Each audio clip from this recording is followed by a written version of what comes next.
This is Tom Bernacki, and today I'm talking about rheumatoid arthritis. This is the most confusing arthritis out there, except for maybe psoriatic arthritis, which is also pretty confusing.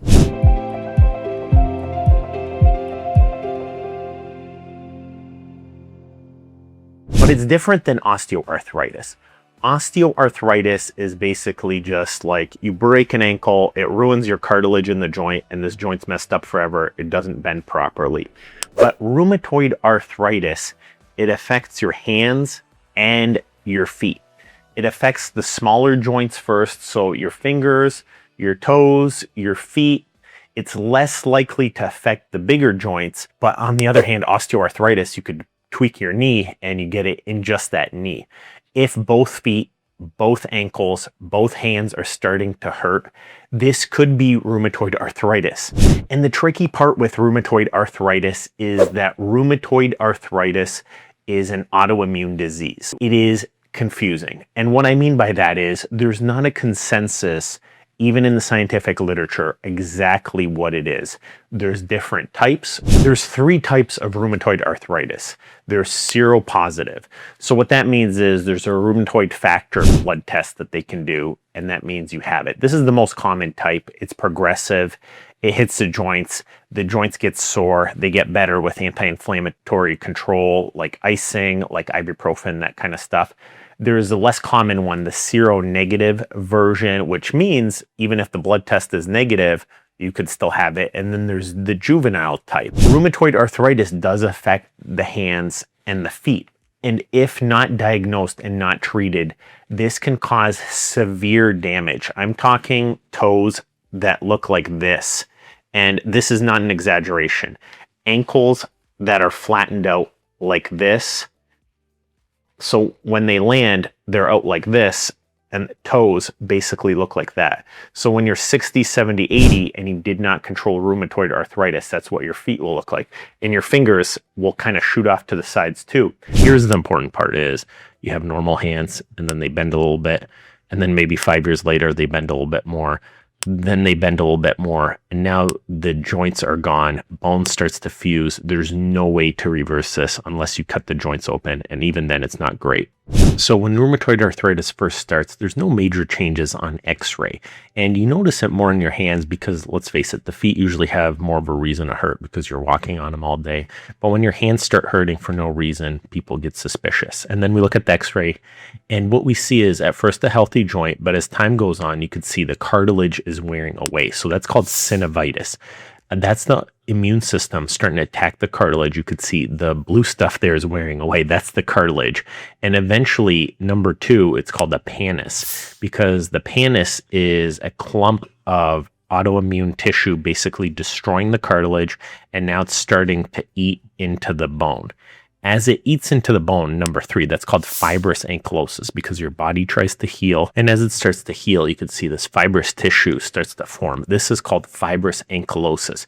Your joints are already stiff. They're not bending. And as you have a flare up, fibrous tissue fills in there. You're already stiff. You're deformed. And then you go to stage number 4, where that fibrous tissue, eventually as it tries to heal, there's no more cartilage, no more joint space. It starts to turn into bone, and you've got fused bony tissue. And this is why rheumatoid arthritis gets so confusing. It starts with these little green things called antibodies. So those little Y-shaped green things, they bind to the cartilage. So it recognizes the cartilage as a foreign substance. And then those green things are like markers saying, hey, destroy this tissue. And lymphocytes, macrophages, and osteoclasts come, they destroy the cartilage, they destroy the bone. And then you get fibrous union and then bone forming. So the really tough part is once you go through stage 1, then 2, then ankylosis in 3, and then bone formation in 4, you can see once you start getting into about stage 2, 3, and 4, then it's too late. You can't really regrow cartilage. I don't care what anybody else tells you, it's hard. So as you can see in this graphic, this is like a 20-year history, maybe even shorter for some, but your fingers and your feet contract and they get fused into this horrible fused position. and this starts to cause a lot of problems permanently for you. So rheumatoid arthritis is a horrible disease, horrible disease. It's one of the worst we see, and I see people with all their toes and all their fingers dislocated and fused where only surgery can help it. The symptoms, there's a criteria to get to it, but basically, if it's arthritis, if your joints are really hurting and there's no good reason. So what I mean is, if you work on a factory floor 10 hours a day, that's a good reason for having joint pain. There is an explanation there. But with rheumatoid arthritis, they're just sore. The knuckles are sore. You can barely bend them. They're always red, swollen. They're irritated. They get a little bit better with icing and anti-inflammatory control, but same thing with your feet and your hands. And it's not just one joint. It's not just one hand. If it's one hand but not the other, that speaks against rheumatoid arthritis, maybe different types of arthritis. But if it's both equally, it could be the hands, it could be the feet, or more likely it's both the hands and the feet equally. That's likely something to think about with rheumatoid arthritis. The thing is, you want to catch rheumatoid arthritis early. You don't want to wait, because if you wait, that's when the joints can get destroyed and ruined. So what do you want to do? You want to go to your doctor. So if you're having foot problems, come see us, a podiatrist, and I'll tell you how I would. In this picture here, in the middle, you can see the cartilage is eroded, and it's just one joint. Whereas on the right-hand side, that's rheumatoid arthritis. At first, the joint becomes swollen and inflamed, then it attacks the cartilage. That's the difference between osteoarthritis and rheumatoid arthritis. So for rheumatoid arthritis, it's not really going to just be your right hand. She would be having pain in both hands equally. And we're looking at about age 35 to 50 in females, which is the highest rate of problems. So you want to catch that early in your, 35 to 50 range, especially if you're a female. And what happens before you start getting these permanent changes, if you catch it early and you get it diagnosed and get to a good rheumatologist and podiatrist, me being a foot specialist here, you can prevent a lot of this damage. So osteoarthritis is like one joint. So one knee, one hip, one toe joint, whereas rheumatoid arthritis, we're talking your hands, your feet together equally, but everything varies. So number one, I would do a history and physical. Is there a reason why this is happening? So for example, if somebody's on a factory floor and their feet hurt and they're later in life and they're getting older and putting on more weight, that's probably not rheumatoid arthritis, although it can be. It's not ruled out quite yet.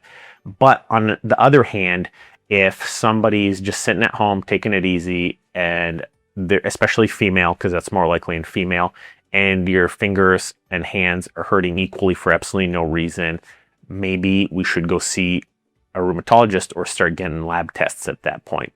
The next thing I would do is get an x-ray and an ultrasound. If there's changes in the joint, then what happens is, if the toes are off to the side, so I'll use the foot, if the feet are off to the side, if they're really flattening out, if all the joints equally on both feet are red, if they're swelling, there are signs on x-rays we look at. We won't really get into this in this video because it doesn't really matter to you, the viewer.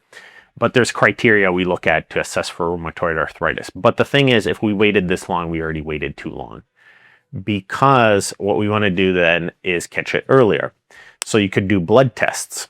So blood test, there's no set defined test. So as an example, there's seropositive and seronegative. No single test confirms it. But there's a couple things that can be looked at is a rheumatoid factor test. So you can check for rheumatoid factor. Obviously, that means it's more likely to be rheumatoid arthritis. There's anti-CCP. So it's, I'm not going to butcher it right here because it's not a test I order all the time. That would be something I would work with a rheumatologist, but anti-CCP, anti-nuclear antibody tests, that would show a more likelihood of an autoimmune disease. There's some correlation. Erythrocyte sedimentation rate, a CRP, so a C-reactive protein. These are inflammatory markers. So the higher your inflammation in your body, the more likely it is to be rheumatoid arthritis. But again, rheumatoid factor test, anti-CCP test, antibody tests for autoimmune diseases. You could get then inflammation markers and look at those things. Those would all hint towards rheumatoid arthritis. If the history if the lab tests, if the imaging indicate that there's some risk for rheumatoid arthritis, I would send you to a rheumatologist.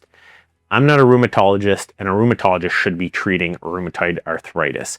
This is going to be your best friend because there have been significant advances made in the treatment of these diseases. So I'm going to do a brief overview because, again, I'm not the one prescribing these medications, but I talked to my rheumatology friends, and this is their opinion, but huge advances have been made. Before, rheumatoid arthritis used to cripple people. It used to be like guaranteed horrible suffering, but now if they catch it early, and in most people, while there is no cure for any of these diseases, I will say this, no disease is curable. It's only set off until it hits you again. But they can treat it so well now that remission rates are high, symptoms are very low. You know, I see patients now that have had rheumatoid arthritis for a long time, and it's almost like they have zero problems because they're seeing a good rheumatologist.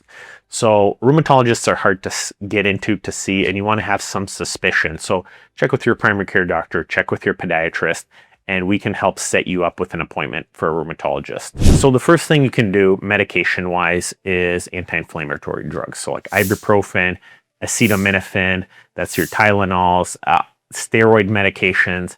Talking to my rheumatology friends, you don't want to be on steroids for the rest of your life, even though they're extremely helpful, but they're trying to go for better drugs. So disease-modifying anti-rheumatic drugs. So these are called DMARDs. These are medications that try and block the inflammatory cycle. So again, while it's not a cure, it's a management of the disease. This can help a lot of people. The big breakthroughs have been biologics and JAK inhibitors. What these medications do is they stop specific markers within the inflammatory cycle. So interleukins, inflammatory factors. So an antibody specifically can bind to certain proteins. So here I am, an inflammatory marker, and it binds to me. And now this anti-inflammatory marker can't signal the next inflammatory marker. And by blocking the right markers, we can make enough antibodies and put them in your bloodstream, and they can bind to these, and then they can't signal the rest of the thing. And it kind of short circuits the rheumatoid arthritis cascade. It's not perfect, but they're expensive. You know, the price tags on these are crazy. I've seen crazy price tags. You need special insurance for this kind of stuff, or at least get authorized. But this stuff works really well if you can see a good rheumatologist, and they can get you set up for this stuff.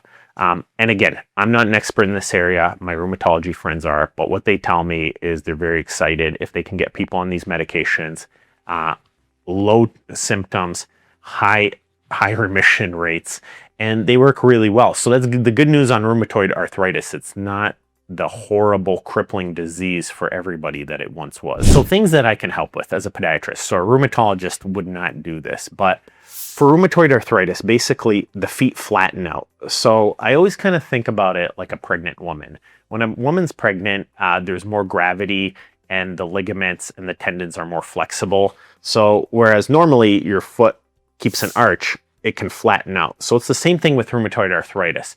Your body's immune system attacks these ligaments and these joints, and it makes them more flexible and more likely to collapse. So what you want is a good orthotic. So a good orthotic right here, watch this. As I press down here, the foot's not flattening out. So on the floor right here, look at how much that flattens out. Right here, look at how much that flattens out right there. The toes go off to the side, and you could see that's kind of how a rheumatoid foot looks. See, the toes kind of bend off to the side right there. And same thing, the arch is kind of collapsed like this.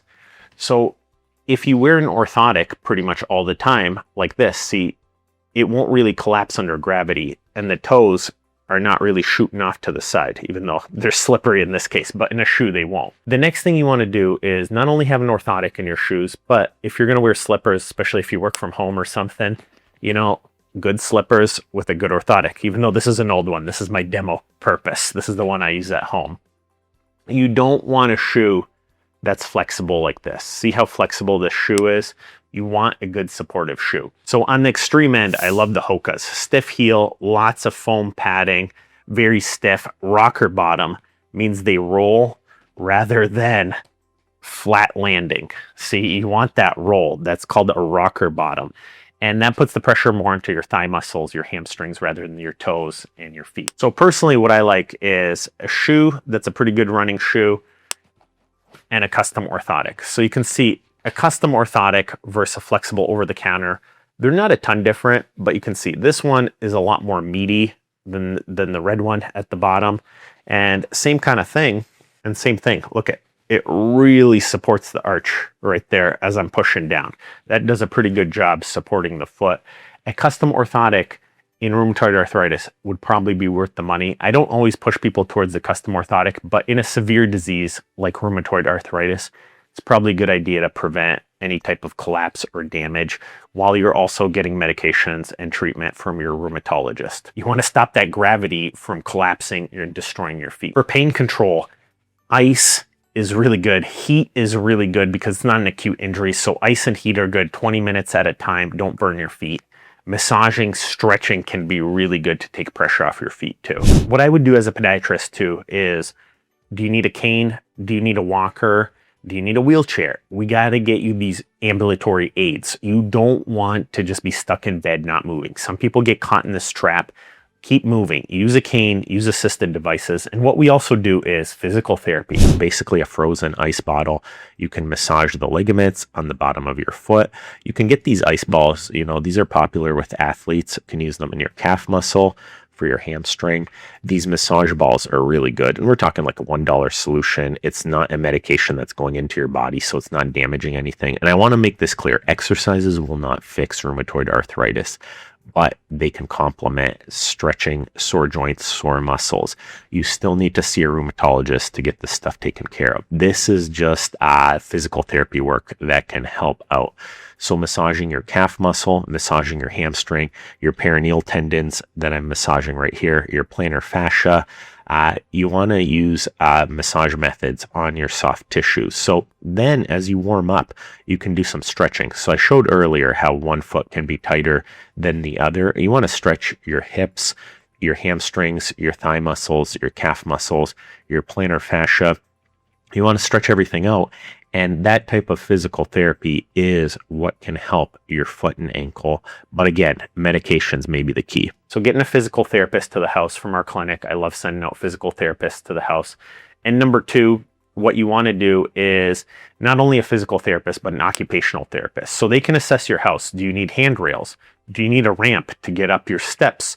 Do you need to live in a ranch house? Do you need some type of assists in your shower so you can get up and shower? If you're with more advanced rheumatoid arthritis, that could be very beneficial. And what you also want to do is a good diet. So the healthier you are, the better you're going to do. So stop smoking, get your weight down, eat your greens, eat your omega acids, eat your vitamins, so a multivitamin. The studies, while not specific just for rheumatoid arthritis, they're helpful. I think it's common sense at this point. The healthier you are and the more you fix all this stuff, the better it is for your overall health in any disease, just like rheumatoid arthritis, because your immune system can function properly.